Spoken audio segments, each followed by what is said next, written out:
Olá pessoal, tudo bem? Sejam todos muito bem-vindos e muito bem-vindas a mais um vídeo de questões comentadas aqui com o nosso método da JJ Mentoria. Para quem não sabe, semanalmente a gente está fazendo um vídeo com algumas questões comentadas com o nosso método, sempre focando naqueles conceitos, naqueles conteúdos-chave para acertar as questões, que a gente chama aqui de CCQ. São aqueles subtópicos dentro de cada tema que são fundamentais para você acertar a maioria das questões de prova de residência médica.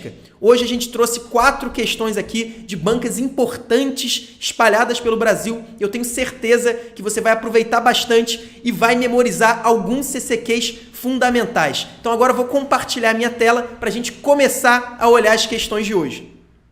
Para começar, então, a gente tem essa questão aqui da USP de Ribeirão Preto, uma questão de 2017 sobre distúrbios eletrolíticos. Os distúrbios hidroeletrolíticos e ácido básicos são assuntos importantíssimos que podem cair em praticamente qualquer parte da sua prova. Pode cair em clínica médica, cirurgia, pediatria, GO e até preventiva de vez em quando. Então é um assunto importantíssimo que as pessoas têm dificuldade. Inclusive hoje a gente trouxe 2 questões sobre esse assunto para abordar alguns CCQs fundamentais. Então prestem muita atenção. Vamos começar a ver o enunciado dessa questão da USP de Ribeirão Preto. Trouxe um homem jovem de 26 anos que procurou atendimento por mialgia, fraqueza muscular e urina escurecida. E aí a banca também diz que ele participou de uma corrida de 42 quilômetros há 3 dias. Ou seja, há 3 dias ele fez uma maratona e agora está com urina escurecida, fraqueza muscular e mialgia. Pessoal, esse quadro clínico é o quadro clínico clássico da rabdomiólise. Vocês não podem deixar de saber isso. É assim que vai cair a rabdomiólise na sua prova de residência. Vai ser normalmente um homem jovem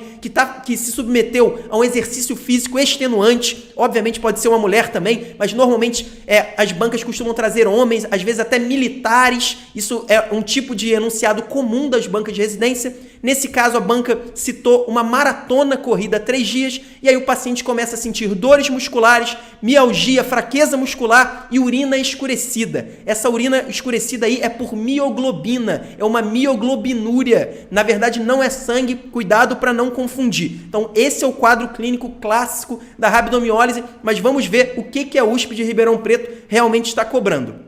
Continuando o enunciado, o paciente nega comorbidades ou uso de medicações ou drogas ilícitas. O exame físico, ele está em bom estado geral, corado, desidratado, sem alterações respiratórias ou abdominais. A pressão arterial está um pouco elevada, 150 por 100, e ele tem dor à palpação de membros inferiores. E aí a banca pergunta qual é a alteração laboratorial esperada. Então, o primeiro ponto fundamental aqui é vocês perceberem que normalmente as bancas de residência médica vão cobrar exatamente esse conceito, esse CCQ sobre rabdomiólise. O ponto mais explorado pelas bancas, que as pessoas insistem em errar, é exatamente a alteração laboratorial esperada na doença. Então são as alterações especialmente dos exames bioquímicos. Nesse caso a banca está cobrando a magnesemia, calcemia, fosfatemia e calemia. O que acontece com cada um desses íons na rabdomiólise? E aí só um parêntese. Assim como a gente está falando da rabdomiólise,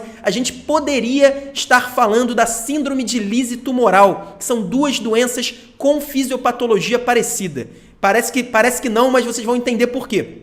Na rabdomiólise, a fisiopatologia é a lesão dos miócitos. Então, existe uma morte celular, uma lesão de miócitos, e esses miócitos liberam os íons e substâncias que estavam no compartimento intracelular para a corrente sanguínea. E aí ocorrem diversos distúrbios hidroeletrolíticos, ácido básicos. Esse é praticamente a mesma fisiopatologia da síndrome da lise tumoral, com a diferença que, obviamente, a síndrome de lise tumoral ocorre no tratamento de alguns tumores com crescimento rápido. Então, por exemplo, especialmente nas neoplasias hematológicas, nos linfomas, nas leucemias, o paciente faz uma quimioterapia, existe uma morte rápida de várias células neoplásicas, de uma grande quantidade de células neoplásicas, e isso também gera a liberação de íons íons e substâncias na corrente sanguínea. Então, essas alterações laboratoriais valem tanto para a rabdomiólise quanto para a síndrome de lise tumoral. E esse é o CCQ mais cobrado pelas bancas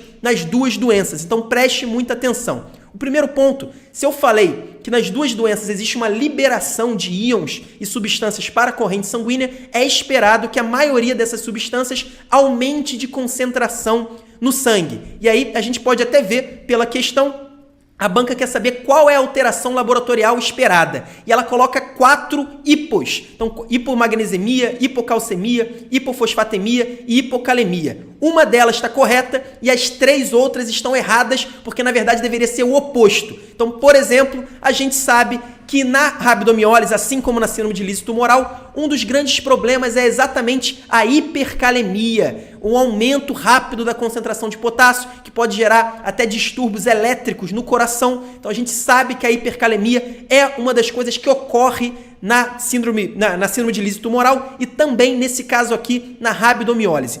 Praticamente a única substância, o único íon que vai reduzir a sua concentração nessas duas doenças é exatamente o cálcio. Então anote para você não esquecer, na síndrome de lise tumoral e na rabdomiólise é esperado uma hipocalcemia. E por que isso ocorre? Primeiro, porque o cálcio tem uma característica que quando a célula é lesada, ele tende a entrar na célula. Então ele tende a ir para o compartimento intracelular. Só isso já gera uma hipocalcemia. Além disso, o excesso de fosfato, e aí eu já adianto que nas duas doenças a gente tem uma hiperfosfatemia, esse potássio se liga ao cálcio, gerando o fosfato de cálcio que precipita. Então, essas duas condições, essas duas alterações, tanto da entrada do cálcio no compartimento intracelular, quanto a ligação com o fosfato, a formação do fosfato de cálcio e a precipitação levam a uma hipocalcemia na rabdomiólise e na síndrome de lise tumoral. Então, o ponto mais importante, o CCQ fundamental para você acertar essa questão é você saber que a gente tem uma hipocalcemia e tem uma hipermagnesemia, tem uma hiperfosfatemia e uma hipercalemia, tanto na rabdomiólise quanto na síndrome de lise tumoral. Outras alterações possíveis, importantes, são o aumento da concentração de ácido úrico, então uma hiperuricemia, e também uma possível insuficiência renal aguda, com aumento das escórias nitrogenadas, da creatinina e da ureia. Então, as alterações hidroeletrolíticas da rabdomiólise e da síndrome de lise tumoral são importantíssimas. Muita gente acha que é um decoreba muito difícil, mas se você memorizar que o cálcio cai, então a gente tem uma hipocalcemia e a gente tem uma hiperfosfatemia, uma hipercalemia e uma hiperuricemia, aumento do ácido úrico, você já vai acertar quase todas as questões que você considerava muito difícil sobre esse assunto. Então é foco nos CCQs, senão a gente acaba se perdendo. Rabdomiólise é um assunto bastante extenso, a gente poderia entrar em vários detalhes, mas normalmente não é isso que a banca vai cobrar. A banca vai cobrar em questões fáceis o diagnóstico vocês viram que é bem simples, especialmente nas provas de residência. Ela vai cobrar em questões mais difíceis os distúrbios hidroeletrolíticos, como eu falei aqui, e ela também pode cobrar o tratamento. O tratamento basicamente é a hidratação, é o ponto mais importante do tratamento, mas esse não é o assunto agora. O CCQ que eu quero que vocês memorizem é esse. A hipocalcemia é a única hipo, praticamente, que ocorre na rabdomiólise e também na síndrome de lise tumoral. Agora, continuando, a gente vai falar sobre uma questão de meningite, uma questão da Ann Higgs, um enunciado pequeno. Então, vamos ler o enunciado. A quimioprofilaxia com rifampicina é indicada para os contatos íntimos de pacientes com diagnóstico de meningite por...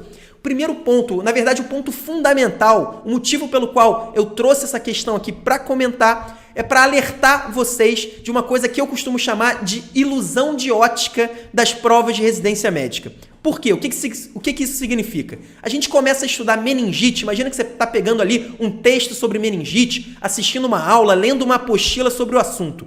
Normalmente, como estudantes de medicina, como médicos, nós achamos que o mais importante é o diagnóstico, é o tratamento. Então a gente vai olhar as alterações do líquor, a gente vai olhar a antibiótico terapia, a gente fica na dúvida, tem que usar vancomicina para o tratamento empírico ou não. A gente fica com várias dúvidas que são importantes, obviamente, podem cair na sua prova. Mas qual que é a grande ilusão de ótica das provas de residência médica? No meio disso tudo, tá lá a quimioprofilaxia. E a gente subestima, a gente acha que não é tão importante quanto o diagnóstico e quanto o tratamento. Mas o mais importante é que, na verdade, é exatamente o oposto. A quimioprofilaxia costuma cair com mais frequência do que diagnóstico, análise do líquor, manobras semiológicas, tratamento, antibiótico terapia. Então, a quimioprofilaxia é importantíssima. Ela cai em clínica médica, ela cai em pediatria e ela cai também em medicina preventiva. Então, cuidado com a ilusão de ótica. Não caiam nessa ilusão de ótica de subestimar os assuntos que a gente acha que são menos importantes por conta da prática. Então, na prática, você pode até achar menos importante a profilaxia. Isso é uma coisa mais controversa, mas você pode até achar. Agora, para estudar para a prova de residência médica, você não pode cometer esse erro. Você não pode cometer o erro da ilusão de ótica das provas de residência. A quimioprofilaxia é fundamental e pode cair em várias partes da sua prova. Dito isso, vamos para o CCQ dessa questão. O que você precisava saber para acertar essa questão? Você precisava saber que dos 3 principais agentes etiológicos bacterianos da meningite, que são o pneumococo, o meningococo e o hemófilos, os 2 únicos que você precisa fazer quimioprofilaxia são o meningococo e o hemófilos influenza tipo B. Então, o gabarito é a letra D. E é muito importante que esse é o tipo de questão que eu chamo de questão 8 ou 80. O que significa? Ou é 8, que significa que você não tem a mínima ideia de qual é a resposta dessa questão. Então você não faz ideia, você vai ter que chutar. Você não sabe se é o pneumococo, se é o meningococo, se é o hemófilos. Infelizmente você vai ter que chutar e vai ter mais ou menos aí, nesse caso, 25% de chance de acertar a questão. E o outro lado é o 80. Se você decorou esse CCQ, se você sabe esse CCQ, você vai acertar essa questão em menos de 30 segundos. Então é um tipo de conteúdo muito poderoso para as provas de residência médica e vocês não podem deixar de saber. E até para a gente se aprofundar um pouco nesse assunto, lembrando que a profilaxia do meningococo com rifampicina é feita por 2 dias e a do hemófilos influenza é feito por 4 dias. E a gente ainda tem mais um detalhe na profilaxia do hemófilos influenza que a gente só vai fazer. Imagina que tem uma família, uma das pessoas da família teve meningite por hemófilos influenza. A gente só vai fazer a profilaxia para toda a família se tiver pelo menos uma pessoa, uma criança com até 4 anos de idade. Se tiver uma criança com 3 anos de idade, por exemplo, a gente deve fazer a rifampicina para todo mundo da família. Então isso é importantíssimo. Se todo mundo for mais velho, a gente não precisa fazer a profilaxia. É um conceito importante sobre isso. E outro conceito que de vez em quando cai em provas mais maliciosas, em bancas mais exigentes, é quando existe uma contraindicação ou não há disponibilidade da rifampicina. Quais são as outras opções? As 2 principais são o ceftriaxone. Então, o ceftriaxone que a gente usa muito para o tratamento de meningite também pode ser usado para profilaxia e a ciprofloxacina. Então, essas são 2 opções, a rifampicina, mas lembrando que a rifampicina é a primeira escolha da quimioprofilaxia, tanto do meningococo como do hemófilos. Não dá para a gente errar uma questão como essa. Essa é aquela questão que, se a gente errar, os nossos concorrentes bem preparados podem ter certeza que eles vão acertar. Agora, continuando, vamos para essa questão da Universidade Federal do Piauí, uma questão que está aqui como síndrome diarreica, mas é uma questão de doenças inflamatórias intestinais, mais um enunciado pequeno, então dá para a gente ler ele inteiro. Então vamos lá. Comparando-se às doenças inflamatórias intestinais, são achados mais comuns na retocolite ulcerativa, na RCU. Então, basicamente, é uma questão comparando a RCU com a doença de Crohn. Esse é o tipo de questão mais clássico, mais típico sobre as doenças inflamatórias intestinais. E aí um alerta, as bancas adoram comparar, elas adoram fazer comparações. Então, por exemplo, a gente estava na questão de meningite, querendo ou não, é uma comparação entre as meningites causadas por 3 agentes etiológicos bacterianos. Em qual deles a gente não precisa fazer profilaxia? Isso é uma comparação. E nesse assunto de doenças inflamatórias intestinais, as bancas praticamente só fazem comparações. Então, Então, é um tipo de CCQ que vocês não podem deixar de saber, por isso que a gente vai opção por opção, identificando o que é mais relacionado à RCU, a retocolite ulcerativa, e o que é mais relacionado à doença de Crohn. Então, na letra A, está falando em abscessos de criptas, acometimento contínuo e presença de úlceras profundas longitudinais. Primeiro ponto, os abscessos de criptas são típicos da RCU, então seria uma das opções corretas aí. O acometimento contínuo também é típico da RCU. Vocês lembram que na retocolite ulcerativa a inflamação começa no reto, vai subindo pelo cólon, então é um acometimento contínuo, começa pelo reto, vai para o cólon sigmoide, depois vai para o cólon descendente, cólon transverso e assim por diante. Então é uma doença com início, meio e fim, sem haver o chamado acometimento salteado. Então não existe uma mucosa lesada, depois uma mucosa sadia, depois uma mucosa lesada. Existe um acometimento contínuo, essa é uma característica importantíssima da RCU. E, por fim, a presença de úlceras profundas longitudinais. Essa não é uma característica da RCU, pelo contrário, é uma característica típica da doença de Crohn. Lembrando, a inflamação da retocolite ulcerativa é mais superficial do que a inflamação da doença de Crohn. A gente vai ver em outras opções aí, a RCU costuma acometer só a mucosa ou, no máximo, a submucosa. E a doença de Crohn tem o acometimento transmural. Então é um acometimento que vai na mucosa, submucosa, muscular, pode até ir para serose. Então é um acometimento mais profundo na doença de Crohn. E essas úlceras profundas longitudinais são características da doença de Crohn. Por isso a resposta não é a letra A. Agora partindo para a letra B. Como eu falei, o acometimento de mucosa e submucosa é característico sim da retocolite ulcerativa. Porém, as fístulas perianais e a presença de úlceras aftoides são características típicas da doença de Crohn. Então, você ouviu falar em fístulas perianais e doença inflamatória intestinal e também das úlceras aftoides, você já pode ter certeza que é doença de Crohn na sua prova de residência médica. Esse é aquele decoreba que você não pode deixar de memorizar. Não tem desculpa, tem que saber. A letra C fala nas úlceras aftoides, como eu já falei, é uma característica da doença de Crohn, e fala também da colangite esclerosante primária e granulomas epitelioides não caseificantes. Sobre os granulomas epitelioides não caseosos, granulomas não caseosos também são mais característicos da doença de Crohn. Então, é uma característica da doença de Crohn, já invalida essa opção. Mas eu queria falar sobre a colangite esclerosante primária. A colangite esclerosante primária é a manifestação extraintestinal das doenças inflamatórias intestinais que é mais cobrada pelas bancas de residência médica. Então você não pode deixar de saber a relação da colangite esclerosante primária com as doenças inflamatórias intestinais, mais especificamente com a retocolite ulcerativa.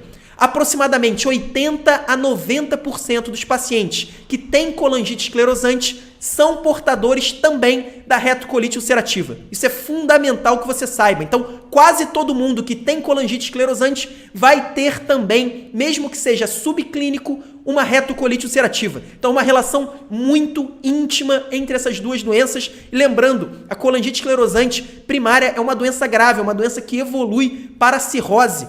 Então o paciente começa com aquela icterícia, uma icterícia obstrutiva, começa a ter alterações laboratoriais, um aumento da fosfatase alcalina, um aumento da gama-GT. Se isso aparecer na sua prova, num paciente com sinais ou sintomas, ou até mesmo diagnóstico firmado de retocolite ulcerativa, você pode ter certeza que é a colangite esclerosante primária. E aí outro ponto importante, mesmo que o paciente faça o tratamento cirúrgico da RCU, e aí lembrando, como a RCU é uma doença que se limita ao cólon e ao reto, o tratamento cirúrgico é curativo. Então, se a gente fizer uma colectomia total, uma retocolectomia total, apesar de, obviamente, ser uma cirurgia mórbida, ser uma cirurgia muito invasiva, mas a doença intestinal cura. Ela está curada porque se o acometimento é só no reto e no cólon, é possível curar com o tratamento cirúrgico.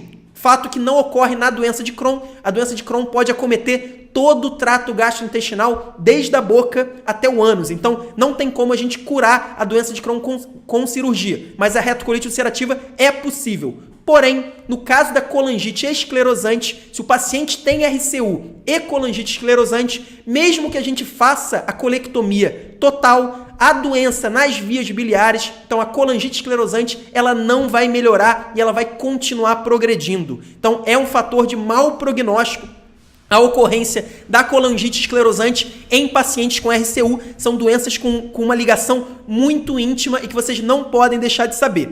Então a letra C não é, e aí eu vou pular para a letra E, porque eu sei que a letra D é o gabarito, e a letra E fala em acometimento salteado. A gente já sabe que essa é uma característica da doença de Crohn. As úlceras aftoides também é uma característica da doença de Crohn, e o acometimento do reto é uma característica mais para a RCU, mas pode ser também da doença de Crohn. De qualquer forma, a letra E não é a resposta. Agora a letra D fala em envolvimento do reto, abscesso de criptas e associação com colangite esclerosante primária. Todos esses são achados muito mais comuns na retocolite ulcerativa do que na doença de Crohn. Então, por essa questão, a gente já consegue vários CCQs, todos comparando a doença de Crohn com a retocolite ulcerativa, enfatizando a importância da ligação entre a retocolite ulcerativa e a colangite esclerosante primária. Então, são assuntos importantíssimos. E só uma última comparação, que a banca não cobrou, mas muitas vezes é cobrado e é importante na sua prova,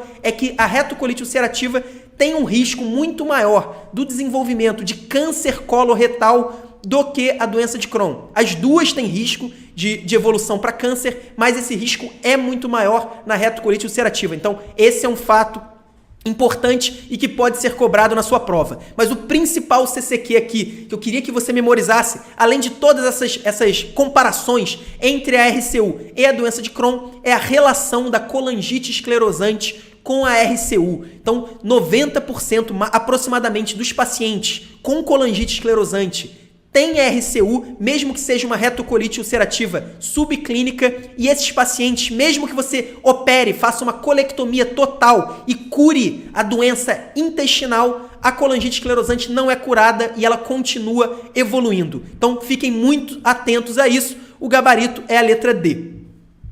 Por fim, mais uma questão sobre distúrbios eletrolíticos. Como eu falei, esse é daqueles assuntos que todo mundo tem medo, mas não tem por que ter medo. É aquele assunto que é bom, que a gente acerta sozinho na prova de residência médica. O pessoal fica com medo, fica com preguiça de estudar, porque é um assunto que realmente tem muito decoreba, mas agora vocês vão ver que vocês entendendo a fisiopatologia, mesmo questões que parecem totalmente decoreba, não são. Se você souber a fisiopatologia, você acerta essa questão aqui da Unirio com o pé nas costas. Então, a Unirio está falando que são causas de hipopotassemia exceto. Então, dessas 5 aí, 4 são causas de hipopotassemia ou hipocalemia, redução da concentração de potássio no sangue, exceto uma delas. E aí vocês estão vendo que entre as opções, nós temos algumas doenças raras aqui, algumas doenças pouco famosas, né, que pouca gente conhece. A síndrome de Bartter, a síndrome de Gittelman, a síndrome de Liddle, são todas doenças genéticas que afetam os rins, de alguma forma. A gente vai explicar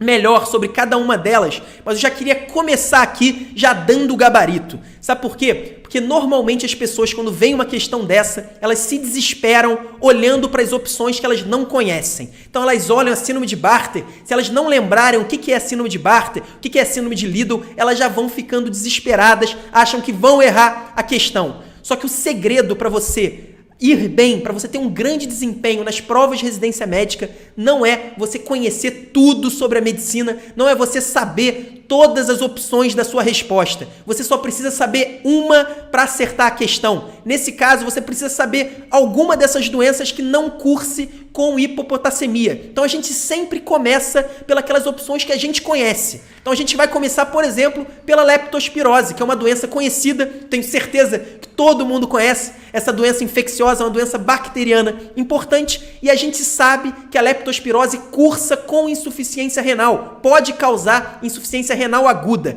E aí, um CCQ importante, importantíssimo, é que a leptospirose é uma das exceções. Normalmente, a insuficiência renal aguda cursa com hipercalemia, com hiperpotassemia. Porém, no caso específico da leptospirose, assim como a gente tem outras causas também, às vezes uma insuficiência renal por aminoglicosídeo, pelo uso de antibióticos e algumas outras causas de insuficiência renal, também levam à hipocalemia. Então, a leptospirose é uma das exceções, apesar de causar insuficiência renal aguda, que normalmente vai ter hipercalemia, a leptospirose é uma exceção e é uma causa de insuficiência renal aguda com hipocalemia, com hipopotassemia. Então a gente já viu que a leptospirose não é a resposta para essa questão. E aí agora a gente vai para a segunda opção mais conhecida, que é a doença de Addison. A doença de Addison é a famosa insuficiência adrenal primária. Então é o paciente que não tem as glândulas adrenais funcionando como deveriam. E aí o ponto mais importante dessa questão, o motivo pelo qual eu trouxe essa questão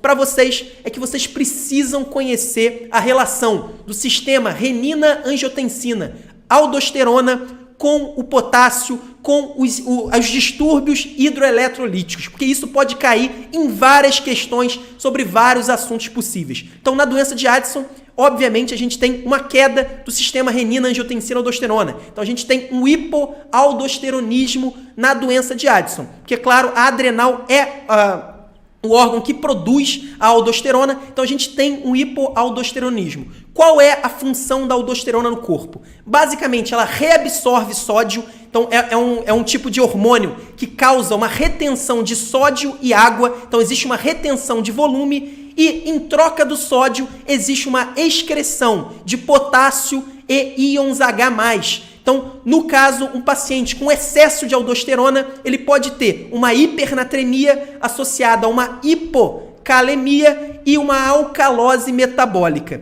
Nesse caso, na doença de Addison, é exatamente o oposto. Então, um paciente que tem uma hipoaldosteronismo. É um paciente como se ele tivesse bloqueado o sistema renina-angiotensina-aldosterona. Como se ele tivesse tomado um inibidor de ECA, um captopril, um enalapril, ou então um bloqueador dos receptores de angiotensina, como a losartana. É a mesma coisa nesse ponto da calemia. O que acontece se a gente não tem aldosterona ou se a gente tem menos do que o normal? O potássio é menos excretado, então acumula potássio na corrente sanguínea. Ou seja, a doença de Addison, assim como o uso de inibidores de ECA, assim como o uso de losartana, cursa com hiperpotassemia, um aumento da concentração de potássio no sangue. E vocês têm que ver como esse conceito é poderoso nas provas de residência médica.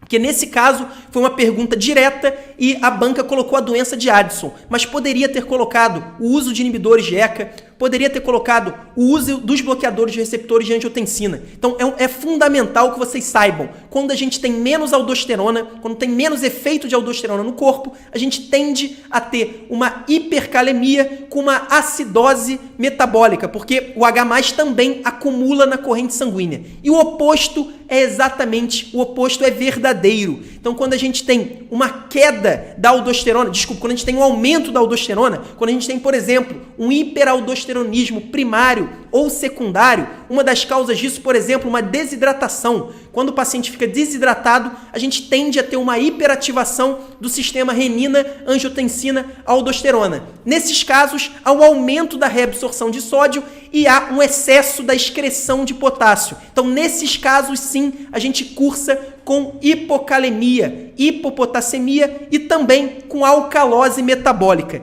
Dessa forma, vocês vão conseguir identificar os distúrbios hidroeletrolíticos de várias doenças e também dos efeitos colaterais de vários medicamentos. Então, qualquer medicamento que reduza a volemia, por exemplo, os diuréticos, eles tendem a causar uma hipocalemia e uma alcalose metabólica. Claro que eles podem afetar diretamente a reabsorção de potássio, como acontece com os diuréticos de alça e os diuréticos tiazídicos, mas somente a hipovolemia, ela tende a gerar um excesso de aldosterona e esse excesso de aldosterona joga o potássio para fora, excreta o potássio e faz uma hipocalemia. Então, o ponto mais importante dessa questão, o CCQ fundamental, é vocês relacionarem as alterações na aldosterona, no sistema renina-angiotensina-aldosterona, com distúrbios hidroeletrolíticos. Isso é fundamental para vocês acertarem várias questões em prova de residência. Agora, só para não deixar de falar, vamos citar essas 3 síndromes aqui. São 3 síndromes genéticas,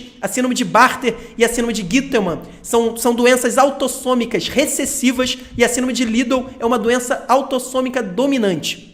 A síndrome de Bartter, eu vou falar aqui para vocês a associação mental que vocês têm que ter com essas síndromes, porque dificilmente isso cai em prova de residência médica, mas sempre que cair na sua prova, vai cobrar exatamente o que eu vou falar aqui. A síndrome de Bartter, ela simula um uso de diurético de alça. Então, o paciente que tem a síndrome de Bartter, ele tem uma alteração na reabsorção de íons que é exatamente muito parecida com os pacientes que fazem uso dos diuréticos de alça. Então, o que é esperado em pacientes que fazem uso de diurético de alça? Hipocalemia é um efeito colateral dos diuréticos de alça. Hipernatremia, essa é até uma diferença importante entre os diuréticos de alça e os diuréticos tiazídicos. Os diuréticos de alça tendem a causar uma hipernatremia e também uma hipercalciúria. Então, os diuréticos de alça, eles excretam muito cálcio. Essas são as principais alterações da síndrome de Bartter. Passando para a síndrome de Guiltmann, é muito parecida com a síndrome de Bartter,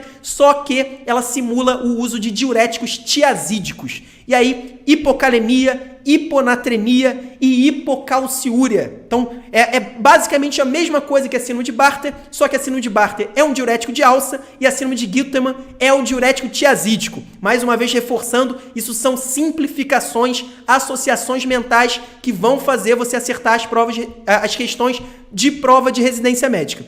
E por fim, a gente tem a síndrome de Liddle, que nada mais é do que um pseudo-hiperaldosteronismo. Então, não é um excesso de aldosterona, mas é uma modificação nos receptores da aldosterona que geram um pseudo-hiperaldosteronismo. Então, o efeito é basicamente como se a gente tivesse um excesso de aldosterona. E como eu falei, excesso de aldosterona é igual a hipocalemia, hipernatremia e alcalose metabólica. Agora vocês já sabem e vocês não vão precisar mais memorizar, mais decorar nada. Vocês já sabem os efeitos da aldosterona e o que é esperado com excesso da aldosterona ou com uma falta da substância. É isso que é a chave para você acertar questões que muita gente acha difícil e algumas pessoas acham muito fácil. Essas pessoas que acham muito fácil não significa que elas decoraram tudo. Pelo contrário, significa que elas entenderam a fisiopatologia, elas entenderam como acertar qualquer questão sobre o assunto sem dificuldade e é exatamente o que eu quero que você faça também.